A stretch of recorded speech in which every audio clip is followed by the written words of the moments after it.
আজ গোটা সময়টা যখন সুপ্রিম কোর্টের লাইভ হিয়ারিংটা দেখছিলাম, মোটামুটি আধ ঘন্টা দেখার পরেও আমার মুখটা জাস্ট হাঁ হয়েছিল যে এটা কি দেখলাম চোখের সামনে। গতকাল থেকে আমাকেও অনেকে ফোন করেছেন, আমিও অনেক সিনিয়র সাংবাদিকদের ফোন করেছি, অনেক কথাবার্তা হয়েছে এবং সেখানে বারবারই আমি যাদের জিজ্ঞেস করেছি সবাই বলছেন যে আমরা যতদিন কাজ করেছি এই রকম কিছু আমরা কোনোদিন দেখিনি। কেউ বলছেন আমরা 40 বছরের ক্যারিয়ারে এটা দেখিনি, কেউ বলছেন আমার 20 বছরের ক্যারিয়ারে আমি কোনোদিন এরকমটা দেখিনি। তো এত বড় বড় সাংবাদিকরা যারা 20 বছর বা 40 বছরে এইরকম একটা জিনিস দেখেননি, আমি তো নগণ্য, আমি এই 10-12 বছরের কাজের লাইফে যে এটা দেখে ফেললাম, এইটা কিন্তু একটা আলাদা বিষয়। ভালো বিষয় না খারাপ বিষয় সেটা তর্ক হতে পারে, কিন্তু একটা আলাদা বিষয় তো বটে। এখানে প্রথমেই দুটো কথা পরিষ্কার করে সামনে রাখতে হবে। দেখুন, আজ দুদিক থেকেই একেবারে এক্সট্রিমে আপনি কথাবার্তা শুনতে পাবেন। একদিক থেকে বলা হবে যে দিদি কি করলেন, তিনি ফাটিয়ে দিয়েছেন ঐতিহাসিক বিষয়, এরকম কেউ আর এর আগে করেননি, এর পরে কেউ করবেন না, আইনের এমন পয়েন্ট বলে দিয়েছেন, মানুষ একেবারে ফেটে পড়ছে। প্রধান বিচারপতি নেমে এসে শুধু বলতে বাকি রেখেছেন যে দিদি চলে আসুন, আপনি এসে আমার চেয়ারে বসে পড়ুন, এমন ল পয়েন্টে কথা বলেছেন। আর আরেক দিক থেকে অবশ্যই যুক্তি এগুলো শোনা যাবে যে কি বলেছেন, কিছুই তো বলতে পারেননি, মূর্খের মতো কথা বলেছেন, কিরকম একটা কথা বললেন, কিছুই তাতে লাভ হলো না, পশ্চিমবঙ্গকে তিনি একেবারে ডুবিয়ে দিলেন, এর থেকে বেশি তিনি কিছুই করতে পারেননি। কিন্তু এখানেই একটা কথা খুব পরিষ্কার, খুব স্পষ্ট, আর সেটা হচ্ছে ভদ্রমহিলা ঠিক সেটাই করেছেন যেটা তিনি বারবার করে আসেন, নিজের কাজ হাসিল করে নেওয়া। সেই বিষয়টাই তিনি আবারও চোখের সামনে প্রমাণ করে দেখিয়ে দিয়েছেন।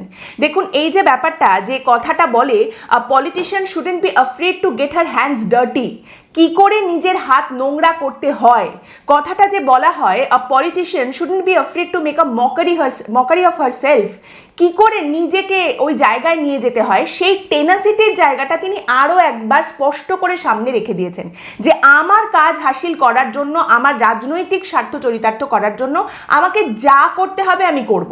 কোথাও একটা ধর্ণা দিলে যদি আমার কাজ হাসিল হয়ে যায়, তাহলে আমি শুধু ধর্ণা দেব না, রাস্তায় লুটোপুটি খাবো।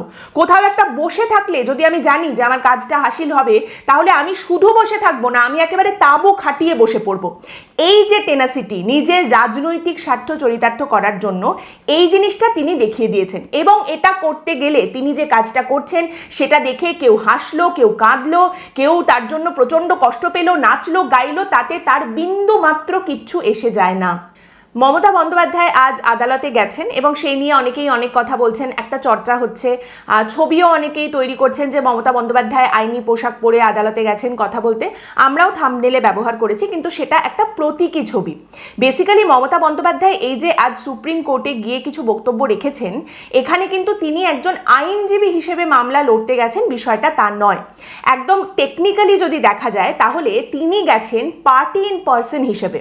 এবার এই পার্টি ইন পার্সন বিষয়টা হচ্ছে, যখন একজন একটা মামলা করেন, কোনো পিটিশন ফাইল করা হচ্ছে, সেখানে যে ব্যক্তি মামলা করেছেন, মামলাকারী, তিনি মনে করতে পারেন যে এই মামলার কিছু বিষয় রয়েছে যেটা আইনজীবীর থেকে তিনি আরও বেশি ভালো করে এক্সপ্লেন করতে পারবেন, আদালতে রাখতে পারবেন, বোঝাতে পারবেন, কারণ এই বিষয়গুলো সম্পর্কে তিনি আরও বেশি জানেন, আরও ভেতরে গিয়ে আরও ভালো করে জানেন। সেক্ষেত্রে তিনি সেই বক্তব্যগুলো রাখবেন, নিজের মামলার জন্য নিজেই কথাগুলো বলবেন। এইটা হচ্ছে একটা টেকনিক্যাল ব্যাপার, এটা যে কোনো সাধারণ মানুষ করতে পারেন। মামলার জন্য আদালতে গিয়ে তার জন্য একটা স্পেশাল পারমিশন করাতে হয়। এবার মুখ্যমন্ত্রী মমতা বন্দ্যোপাধ্যায়ের ক্ষেত্রেও অবশ্যই সেই পারমিশন করানো হয়েছিল এবং তারপর সেইভাবেই কিন্তু তিনি আদালতে তার বক্তব্য রেখেছেন। এবার দেখুন, মমতা বন্দ্যোপাধ্যায় যে কথাগুলো বলেছেন তার মধ্যে জেনুইন কোন সমস্যার কথা তিনি তুলে ধরেছেন এসআইআর সম্পর্কে। তিনি তুলে ধরেছেন বাঙালিদের পদবীর সমস্যার কথা, যেটা খুবই জেনুইন একটা সমস্যা। এখানে প্রচুর মানুষকে সেটা ফেস করতে হচ্ছে। একদম সাধারণ উদাহরণ যেটা, সেটা হচ্ছে মুখোপাধ্যায় মুখার্জি, ব্যানার্জি বন্দ্যোপাধ্যায়, চ্যাটার্জি চট্টোপাধ্যায়, এই যে সমস্যাগুলো তৈরি হচ্ছে, তার জন্য শুনানির নোটিশ বা লাইনে দাঁড়ানো এবং যা যা ভোগান্তি, সেই বিষয়টা তিনি সামনে তুলে ধরেছেন। এবং এটা নিয়ে যখন কথোপকথন হচ্ছে, একজন বিচারপতি, বাঙালি বিচারপতি জয়মাল্য বাগচি, তিনি কিন্তু তখন মিস্টার দ্বিবেদী, যিনি একজন অ্যাডভোকেট, তাকে উদ্দেশ্য করে বলেন যে দেখুন, আপনার নামের বানানটা কিন্তু বাংলায় যদি যায়, তাহলে উচ্চারণটা দ্বিবেদী হয়ে যাবে, দ্বিবেদী হবে না। তার কারণ বাংলায় ব বলে কিছু নেই, ব আছে, তাই সেটা চেঞ্জ হয়ে যাবে। এই সময়ই কিন্তু প্রধান বিচারপতি যিনি ছিলেন তিনি আবার প্রশ্ন করেন যে আমার নামের বানানটা বা আমার নামের উচ্চারণটা নিশ্চয়ই ঠিকই থাকবে। মমতা বন্দ্যোপাধ্যায় সেখানে উত্তর দেন যে না, ঠিক থাকবে না। এবং এই যে সমস্যাটার কথা মমতা বন্দ্যোপাধ্যায় তুলে ধরেছেন আদালতে, এটা কিন্তু মান্যতাও পেয়েছে, কারণ তখন একটা ডিরেক্টিভও আদালতের তরফ থেকে সামনে রাখা হয়েছে যে এই সমস্যা দূর করার জন্য তাহলে রাজ্যের তরফ থেকে, রাজ্য সরকারের তরফ থেকে একটা টিম তৈরি করা হোক যারা বাংলা সম্পর্কে জানেন, এই উচ্চারণ, এই বানান, এই সমস্ত কিছু জানেন, এবং তারা নির্বাচন কমিশনকে সাহায্য করবে এটা বুঝতে যে কোথায় এটা আসলে সমস্যা নয়, জাস্ট একটা বানানের হেরফের, যে এটা ঠিকই আছে, এর জন্য তোমাকে ডাকাডাকি করতে হবে না। এরকম একটা টিম তৈরি করা হোক যারা নির্বাচন কমিশনের কাজ, এসআইআর এর কাজকে সাহায্য করবে।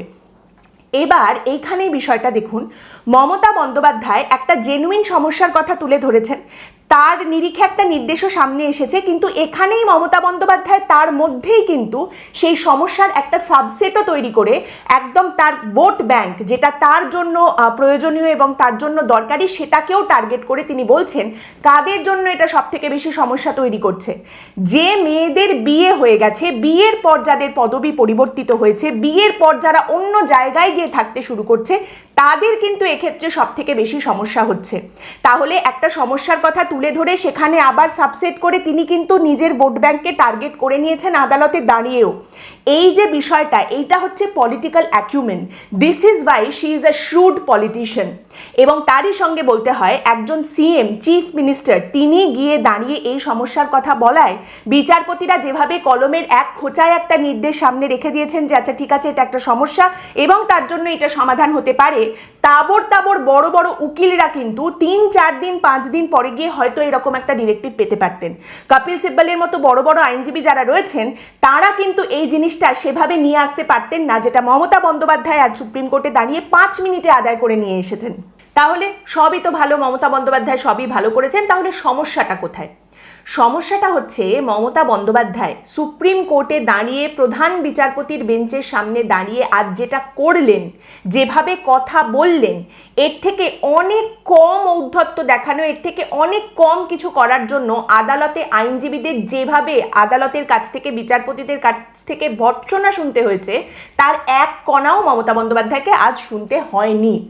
আমি আমার কাজের সূত্রেই গত বেশ কয়েক বছর ধরে হাইকোর্টে, সুপ্রিম কোর্টের অনেক শুনানি যেগুলো লাইভ স্ট্রিমিং হয় সেগুলো বারবার দেখি, এবং সেখানে বারবার যে জিনিসটা সামনে উঠে আসে, সুপ্রিম কোর্টের যে ডেকোরাম রয়েছে, কোথাও একজন আইনজীবীর জামা কাপড়ে যদি একটু সমস্যা থাকে, যে ইউনিফর্ম তারা পরে আসেন, সেই ইউনিফর্মে কোথাও গন্ডগোল থাকলে আইনজীবীদের বের করে দেওয়া হয়েছে এজলাস থেকে, সেই ঘটনাও কিন্তু সামনে উঠে এসেছে। কন্টেম্প্ট অফ কোর্ট করেছেন বিচারপতিরা কোনো একজন আইনজীবীকে, তিনি যদি বেশি ঔদ্ধত্যের সঙ্গে বেশি চিৎকার চেঁচামেচি করে কথা বলতে চেয়েছেন। আদালতের তরফ থেকে তাদের শুধু ভর্ৎসনা করা হয়েছে তাদের খারাপ ব্যবহারের জন্য আদালতে দাঁড়িয়ে, তাই নয়, তারপর বার কাউন্সিল বলুন, গোটা আদালত চত্বরে টিটকিরি পড়ে যাওয়া, তাদের ক্যারিয়ারের সমস্যা তৈরি হওয়া, এরকম ঘটনাও কিন্তু ঘটেছে। সুপ্রিম কোর্টের ডেকোরাম কিন্তু এতটাই গুরুত্বপূর্ণ। মমতা বন্দ্যোপাধ্যায় সেখানে দাঁড়িয়ে সুপ্রিম কোর্টের সামনে আজ যে ঔদ্ধত্য দেখালেন, এবং আমি একদম ভেবেচিন্তেই কথাটা বলছি, যে ধরনের ঔদ্ধত্য তিনি দেখালেন, যে ধরনের রাজনৈতিক রাউজিং স্পিচ তিনি সামনে রাখলেন, রাজনৈতিক চিৎকার হুঙ্কার যেরকম তিনি করলেন, বন্ডেড লেবার, হোয়াটসঅ্যাপ কমিশন, এইরকম যে কথাবার্তাগুলো ব্যবহার করে যেরকম চিল চিৎকারটা তিনি করলেন, তার জন্য কিন্তু কোনো রকম কোনো শাস্তি, কোনো ভর্ৎসনা, কোনো কিছুই তাকে শুনতে হয়নি। তার কারণ তিনি একটি রাজ্যের মুখ্যমন্ত্রী। এবং আমি এই বিষয়টা খুব খেয়াল করছি, যারা মুখ্যমন্ত্রী মমতা বন্দ্যোপাধ্যায় কিভাবে ইংরেজিতে কথা বলেছেন সেটাকে কটাক্ষ করছেন। এ বাবা, ইংরেজিতে ভালো করে কথা বলতে পারে না, কেমন ইংরেজি বললো, ইংরেজির কোনো মানেই দাঁড়ায় না, এসব নিয়ে কটাক্ষ করছেন। যারা করছেন সেটা তাদের রাজনৈতিক দেউলিয়াপনা, একটা রাজনৈতিক ক্ষয়িষ্ণু শক্তি হিসেবে তাদের উঠে আসাকে আরো বেশি করে দেখিয়ে দেয়, তাদের ইনসিকিউরিটি আরো বেশি করে সামনে নিয়ে আসে। মমতা বন্দ্যোপাধ্যায়ের ইংরেজি খারাপ করে বলাটা কোনো সমস্যার বিষয় নয়, কারণ আপনি দেখবেন আমাদের পশ্চিমবঙ্গের হাইকোর্টের অনেক বিচারপতি রয়েছেন, গোটা দেশের বিভিন্ন হাইকোর্টের অনেক বিচারপতিরা রয়েছেন, বা সুপ্রিম কোর্টেও একাধিক বিচারপতি রয়েছেন যাদের ইংরেজিটা হয়তো নড়বড়ে, ইংরেজিটা তারা খুব ফ্লুয়েন্টলি বলতে পারেন না, কিন্তু আইনের জ্ঞান কিন্তু একেবারে তাদের টনটনে। সেখানেই দাঁড়িয়ে মমতা বন্দ্যোপাধ্যায় আদালতে দাঁড়িয়ে আইনের কথা না বলে সেটাকে একটা রাজনৈতিক মঞ্চ হিসেবে ব্যবহার করলেন। এইটা সমস্যার বিষয়। আপনি যদি তার ইংরেজি নিয়ে কটাক্ষ করেন, ইংরেজি নিয়ে আপনি যদি হেলাফেলা করে তাকে নিয়ে ইয়ার্কি করেন, তার মানে এই তারতম্য বোঝার মতো ক্ষমতা আপনার নেই যে মমতা বন্দ্যোপাধ্যায় সুপ্রিম কোর্টটাকে একটা রাজনৈতিক মঞ্চ হিসেবে ব্যবহার করে যে চিৎকার চেঁচামেচিটা করলেন সেটা হওয়ার কথা নয়। একটা মালদার সভায় দাঁড়িয়ে মমতা বন্দ্যোপাধ্যায় যেভাবে কথা বলেন, একটা বালিগঞ্জের মোড়ের সভায় তিনি যেভাবে কথা বলছেন, একটা দিল্লিতে প্রেস কনফারেন্সে তিনি যেভাবে কথা বলছেন, আর সুপ্রিম কোর্টে তিনি দাঁড়িয়ে যেভাবে কথা বলছেন, কোনোটার মধ্যে কোনো পার্থক্য নেই, কোনোটার মধ্যে কোনো তারতম্য নেই। এই বিষয়টা এম্বারেসিং। আপনি যদি আজকে বলেন যে তার ইংরেজি কথাটা ভালো করে বলতে না পারাটা এম্বারেসিং নয়, না, তার ইংরেজি ভালো করে না বলতে পারার মধ্যে কোনো এম্বারেসমেন্ট নেই।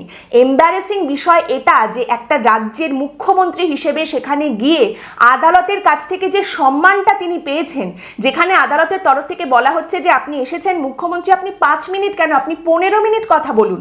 এই যে সৌজন্য যেটা আদালতের তরফ থেকে দেখানো হচ্ছে, সম্মান, সেই ইনস্টিটিউশনের একটা সম্মান এবং তাদের কাছে মুখ্যমন্ত্রীর চেয়ারের একটা সম্মান রয়েছে, যে ওটাও একটা কনস্টিটিউশনাল পদ, মুখ্যমন্ত্রীর পদ, তাকে সেই সৌজন্য দেখানো হচ্ছে আদালতের তরফ থেকে।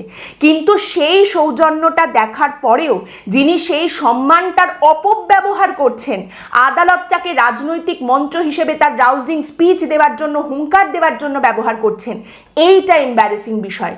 এবং এর আরও একটা প্রমাণ হচ্ছে, প্রধান বিচারপতি একটা সময় মমতা বন্দ্যোপাধ্যায়কে উদ্দেশ্য করে বলেন যে ম্যাডাম, আপনি যে আইনজীবীদের হায়ার করেছেন, আপনার হয়ে যে লয়াররা রয়েছেন তারা যথেষ্ট কম্পিটেন্ট, আপনি তাদের কথা বলতে দিন, তারা তো তাদের দিকটা মানে আপনার দিকটা রাখছেন ভালোভাবে আদালতের সামনে, আপনি তাদের কথা বলতে দিন।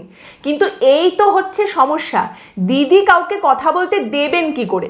এক তো তার শোনার অভ্যেস বহুদিন হলো চলে গেছে, আজ এই যে তিনি কথা বলতে পারছেন না, নিষ্পিস করছেন, মাঝে মধ্যেই বাংলায় বলে উঠছেন, মাইকে শোনা যাচ্ছে আমায় কথা বলতে দিচ্ছে না, আমায় কখন কথা বলতে দেবে, তারপর মাঝখানে উনি স্যার প্লিজ মে আই, এই যে বারবার তিনি বলে যাচ্ছেন, আউট অফ টার্ন কথা বলে যাচ্ছেন বারবার, এটা তো হওয়ার কথা নয়, কিন্তু সেটা হচ্ছে। তার কারণ ওই যে আগেই বললাম, শোনার অভ্যেস তো বহু বছর হলো তার চলে গেছে, তিনিই বলেন, বাকি সকলে শোনেন। সেই যে আরজিকর কাণ্ডে সেই বিখ্যাত কথা বলতে দিলে তো বলবো, সেটারই রিপিটেশন আমরা বছরের পর বছর দেখে চলেছি। দেখুন, এরপরে শোনা যাচ্ছে যে আগামী সোমবার যখন শুনানি রয়েছে এটার আবার, সেই সময় মমতা বন্দ্যোপাধ্যায় সেদিনও উপস্থিত থাকবেন আদালতে। এবার এই বিষয়টা সামনে আসার পর দুটো জিনিস হতে পারে। এক হতে পারে বিচারপতিরা আবারও সৌজন্য দেখাবেন, ধৈর্য ধরে চুপ করে তার কথাগুলো শুনবেন, তাকে বলতে দেবেন। আর একটা না হলে হতে পারে যে পাস তো দেবেন না এমনটা হবে না, হয়তো ডেটটাই চেঞ্জ করে দিলেন, ওই দিনের ডেটটা বদলে দেওয়া হলো, হতেই পারে। আজ অনেকেই এই কথাটা বলছেন এবং ঠিক আছে, খুবই ন্যায্যভাবে বলছেন যে এটা একটা ঐতিহাসিক দিন, মুখ্যমন্ত্রী গিয়ে সুপ্রিম কোর্টের সামনে দাঁড়িয়ে কথা বলছেন, আর্গিউ করছেন, এটা একটা ঐতিহাসিক দিন। এবার ঐতিহাসিক দিন তো বটেই, ঐতিহাসিক দিন অনেক রয়েছে আমাদের ইতিহাসে। জালিয়ানওয়ালাবাগের ঘটনা যেদিন ঘটেছিল সেটাও একটা ঐতিহাসিক দিন, আবার আমাদের দেশ যেদিন স্বাধীনতা পেয়েছিল সেটাও একটা ঐতিহাসিক দিন। তাহলে কি আমরা বলবো যে জালিয়ানওয়ালাবাগের ঘটনার দিনটা আর আমাদের স্বাধীনতা পাওয়ার দিনটা একই রকম বিষয়, একই রকম? সেটা তো নয়। ঐতিহাসিক দিন মানা গেল, ইতিহাস মনে রাখবে মানা গেল, কিন্তু কিভাবে মনে রাখবে সেটাই দেখার বিষয়। তবে আজকে একটা কথা বলতেই হবে, একটা জায়গায় কথাগুলো শুনতে শুনতে আমিও হেসে ফেলেছি, আমারই দোষ সেটা, আমি হেসে ফেলেছি, আমার নিজের দোষ, আমি সবসময় বলতে রাজি আছি। মমতা বন্দ্যোপাধ্যায় একটা জায়গায় এই যে কথাগুলো বলছেন যে কমিশন এরকম আজে বাজে কাজকর্ম করছে, খারাপ কাজ করছে, বলতে বলতে একটা জায়গায় মমতা বন্দ্যোপাধ্যায় বলছেন কমিশন তো সুপ্রিম কোর্টেরও কথা শোনে না, সুপ্রিম কোর্টেরও নির্দেশ মানছে না। এখানেই আমি হেসে ফেলেছি। আপনি ভাবুন, সুপ্রিম কোর্টের নির্দেশ কারা মানছে না তার যদি একটা তালিকা তৈরি হয়, তাহলে মমতা বন্দ্যোপাধ্যায়ের নামটা তো সবার উপরে থাকবে মনে হয়। মমতা বন্দ্যোপাধ্যায় অন্য কারুর সম্পর্কে অভিযোগ করছেন যে এরা তো সুপ্রিম কোর্টের কথাই শোনে না। মানে আমাদের রাজ্যের রাজ্য সরকারি কর্মচারীরাও এটা শুনে নিশ্চয়ই আজ একটু মুচকি হাসবেন। This is where irony has died 1000 deaths. কিন্তু তাতে কি বা এসে গেল? মমতা বন্দ্যোপাধ্যায় আজ সুপ্রিম কোর্টে দাঁড়িয়ে উদ্ধত্ত দেখালেন, রাজনৈতিক ভাষণ রাখার মতো করে চিৎকার চেঁচামেচি হুঙ্কার করলেন। তিনি বেশ কয়েকটা ফ্যাকচুয়ালি রং কথাও বলেছেন, যেগুলো একেবারেই ভুল কথা, বা হড়বড় করে কথা বলতে গিয়ে অনেক জায়গায় তিনি গুলিয়ে ফেলেছেন, অনেক ভুলভাল কথা বলেছেন। কিন্তু তাতে কি এসে গেল? একটা একটা বিষয় রাজনীতিতে যেটা আমরা বারবার ভুলে যাই, আজ এই বিষয়টা নিয়ে মধ্যবিত্ত যারা, উচ্চবিত্ত যারা, তারা আলোচনা করতে পারেন যে এটা কি করলেন তিনি, কিরকম কথা বললেন, এটা কেমন তিনি ব্যবহার করলেন। কিছু অপদার্থ রয়েছেন যারা মমতা বন্দ্যোপাধ্যায় কিরকম ইংরেজি বললেন সেই নিয়ে অনেক কথাবার্তা বলতে পারেন, কিন্তু মমতা বন্দ্যোপাধ্যায়ের কোর ভোট ব্যাংক এই নির্বাচনের আগে তার প্রাইমারি টার্গেট যে জায়গাটা, সেই জায়গাটা তিনি কিন্তু সুন্দর করে সার্ভ করে দিয়েছেন। আর সেটা হচ্ছে প্রান্তিক মানুষজন, যাদের কাছে গিয়ে এরপর থেকে প্রত্যেকটা সভায় মমতা বন্দ্যোপাধ্যায় বলবেন যে দেখো তোমাদের জন্য কিন্তু আমি গিয়ে লড়াই করে এলাম, আমার বাংলার এই মেয়েরা যাদের বিয়ের পর পদবি চেঞ্জ হয়ে গেছে, যারা অন্য জায়গায় চলে গেছে, আমার এই বাংলার মেয়েদের যে হেনস্থা করা হচ্ছে তার জন্য কিন্তু আমি লড়াই করে এলাম। এরপরে বাজেট আছে, হয়তো তিনি ভাতার পরিমাণও বাড়াবেন। এরপর প্রত্যেকটা সভায় গিয়ে মমতা বন্দ্যোপাধ্যায় এটা বলবেন, আমি তোমাদের টাকা দিই, আমি সেই টাকার পরিমাণ বাড়িয়েছি, আমি তোমাদের জন্য দিল্লির রাস্তায় গিয়ে লড়াই করেছি, আমি তোমাদের জন্য সুপ্রিম কোর্টে দাঁড়িয়ে গলা ফাটিয়ে চিৎকার করে লড়াই করে এসেছি। এর যে পলিটিক্যাল ডিভিডেন্ড, এখান থেকে যে রাজনৈতিক লাভটা পাওয়ার, সেটা তিনি পাবেনই। দেখুন, বিজেপিতে অনেক বড় বড় লয়ার আছেন, সিপিএমে আছেন, কংগ্রেসেও আছেন বড় বড় লয়ার অনেক, কিন্তু আজ মমতা বন্দ্যোপাধ্যায় দাঁড়িয়ে সুপ্রিম কোর্টে যে জিনিসটা করলেন তাতে কেসটাকে কতটা সেটা হেল্প করবে, কতটা সার্ভ করবে, আইনকে কতটা সেটা সার্ভ করবে, এগুলো সব টার্সিয়ারি ব্যাপার। প্রাইমারি বিষয় হচ্ছে এই যে কাজটা তিনি করলেন, এর মাধ্যমে তিনি নিজেকে সার্ভ করলেন, এটার মাধ্যমে তার নিজের বেনিফিট, তার রাজনৈতিক দলের বেনিফিট, এটাই তার করার ছিল, এটাই তিনি করলেন। আজকের পর্ব এখানেই শেষ করছি। আপনাদের মতামত অবশ্যই জানাবেন। পরের দিন দেখা হবে অন্য একটি বিষয় নিয়ে আলোচনায়। ভালো থাকবেন।